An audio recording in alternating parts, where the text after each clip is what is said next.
Hi guys, Toys of Arkham here. Today we will be reviewing the Neca spinner that was driven by Officer K in the movie Blade Runner 2049.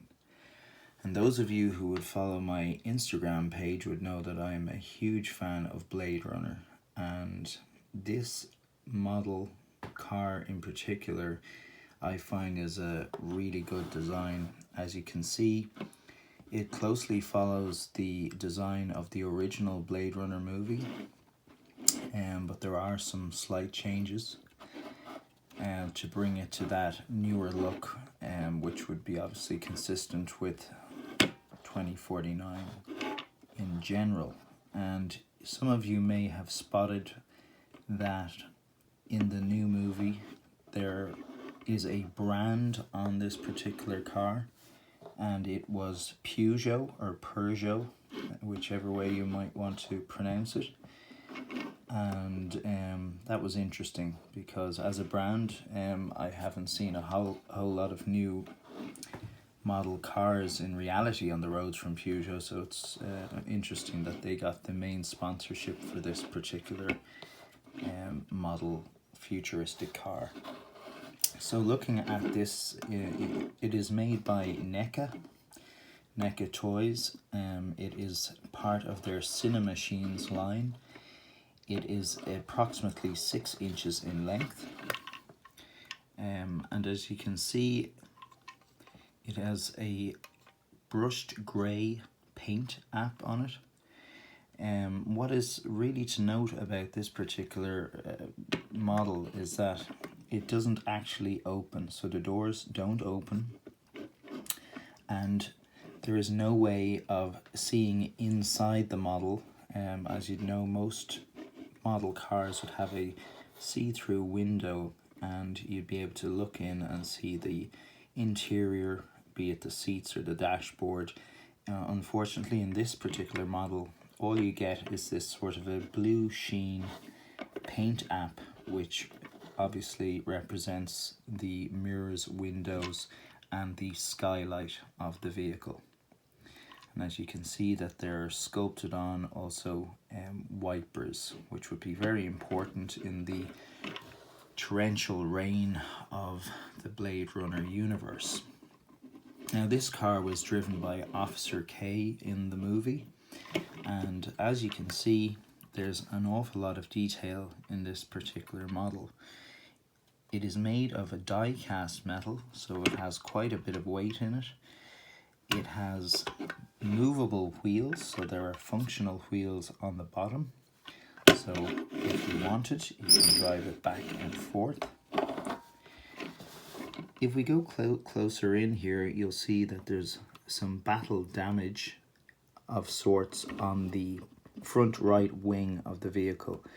And this is the representation of how the vehicle looked after it had crashed in the area where the orphanage was in the movie. I don't want to give too much away about the movie, but certainly it represents the damage it took on the crash into that particular area.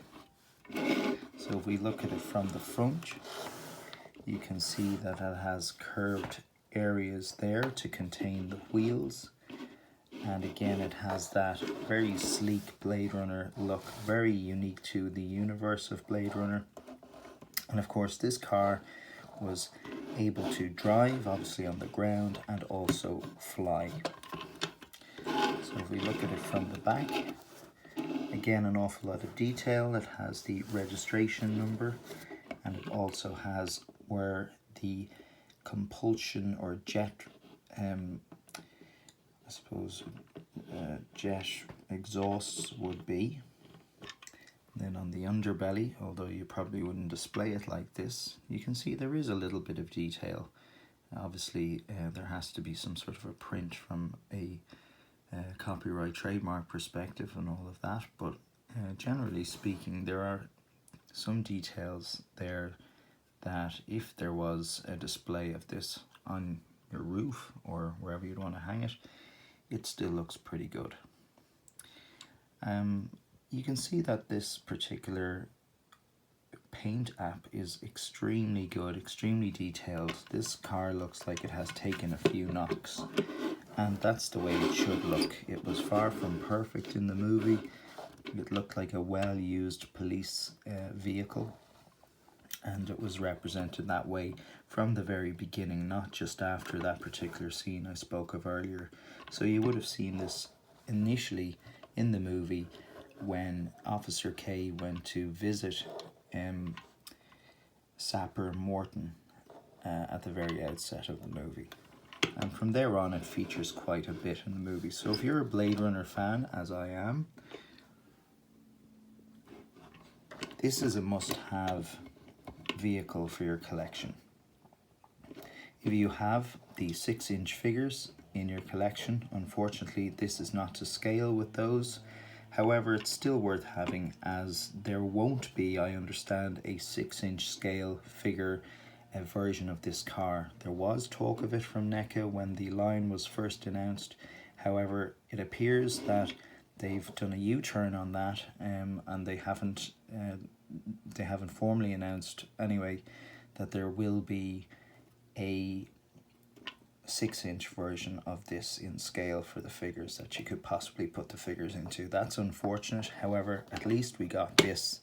Now there is a smaller Matchbox size or Hot Wheels size version of this. I don't have that.